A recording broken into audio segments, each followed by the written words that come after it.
Conjugare, Centro Português de Apoio à Pesquisa Científica e à Cultura. Acreditamos que as ciências e as artes mudam o mundo. O conhecimento transforma, e isso nos motiva. Sexto ciclo ibero-americano de diálogos contemporâneos com o tema História, Poder e Sociedade. Olá, o meu nome é Tamara Juriati, eu sou doutoranda em História na Universidade Federal de Pelotas, bolsista CNPq, e hoje então eu vou compartilhar com vocês uma reflexão sobre o ofício do historiador no colonialismo digital. Qual que é a ideia desse trabalho? É discutir como a técnica e a tecnologia elas atravessam a nossa prática profissional e como por trás do discurso das inovações tecnológicas pode estar escondida uma lógica de mercado que é baseada em relações colonialistas e que muitas vezes elas podem impactar nosso trabalho como historiadores e historiadoras.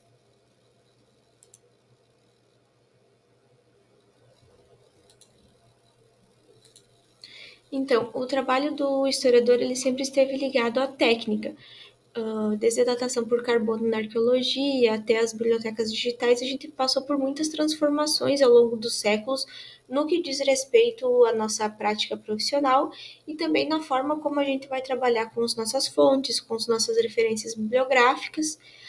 Tecnologias como gravadores, bases de dados e softwares analíticos, eles têm ampliado os nossos métodos e nosso acesso às fontes. Mas também é fundamental lembrar, dentro desse contexto, que as tecnologias elas não são neutras e elas carregam valores e são permeadas por contextos históricos.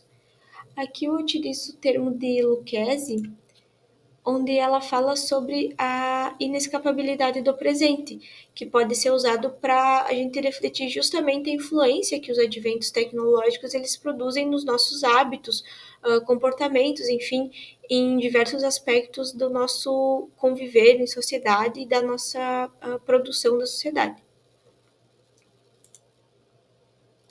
Então, a cultura digital ela influencia o campo historiográfico em duas frentes principais.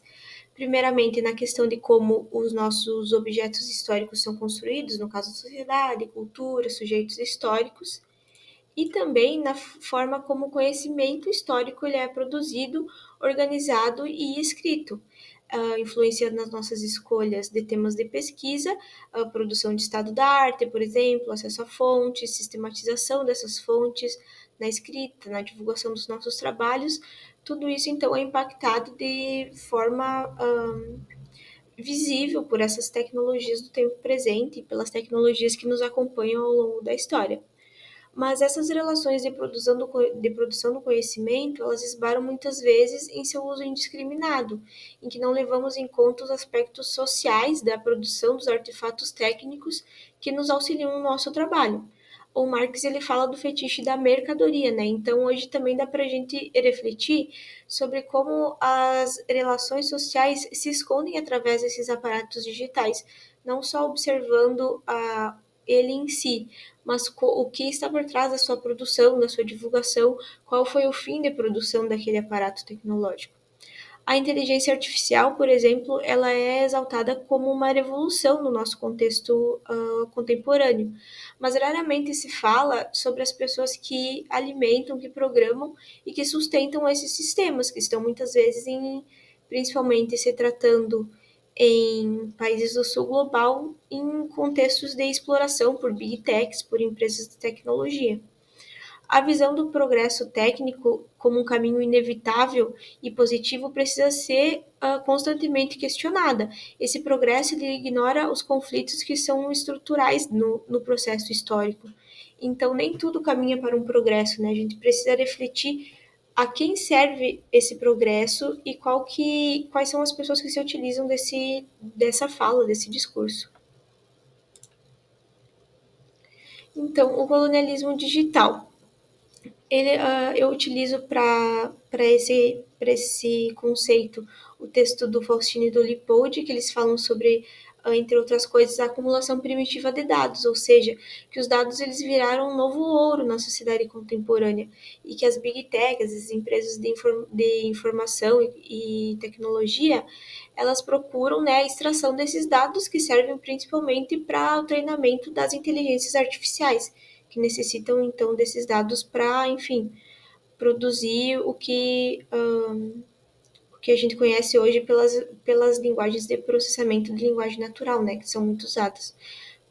Grandes corporações, elas extraem as nossas informações, os nossos dados e concentram riqueza e poder, enquanto os países periféricos eles seguem sendo os fornecedores brutos dessa matéria-prima, e isso embasando relações que a gente já tem historicamente conhecidas como no colonialismo clássico. Essa lógica, ela também reforça a alienação técnica, que é uma ignorância sobre como essas tecnologias funcionam, que essa ignorância serve muito para que esses dados sejam explorados, já que a gente muitas vezes não sabe os fins do que vão ser feito com os nossos dados quando a gente fornece eles para alguma plataforma. Então, isso nos distancia ainda mais sobre o domínio sobre essas tecnologias. Nesse sentido, aqui entra a história digital como um campo crítico para a gente pensar sobre essas relações, para a gente tipificar e questionar como elas se dão não só na sociedade como um todo, mas também dentro da própria historiografia. Ferramentas como mineração de dados, cartografia digital e visualização de fontes, eles estão transformando o nosso saber historiográfico, nosso fazer historiográfico. Mas a gente precisa se perguntar se essas tecnologias realmente inauguram um novo tempo, uma nova epistemologia, ou se elas apenas apresentam o passado de forma diferente. A resposta está justamente na nossa postura diante delas, se a gente tem uma postura crítica ou se a gente simplesmente faz um uso indiscriminado, enfim, um uso alienado sem estar pensando sobre as suas relações de produção.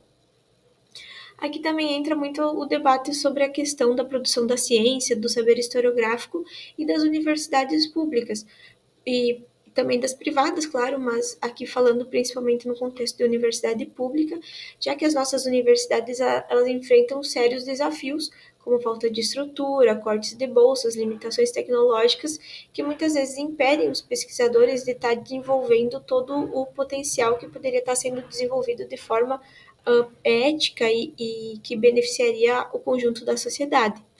Isso mostra que, enquanto a gente fala de avanço tecnológico, a gente está lidando com estruturas desiguais, profundas, que afetam também a produção da ciência no país.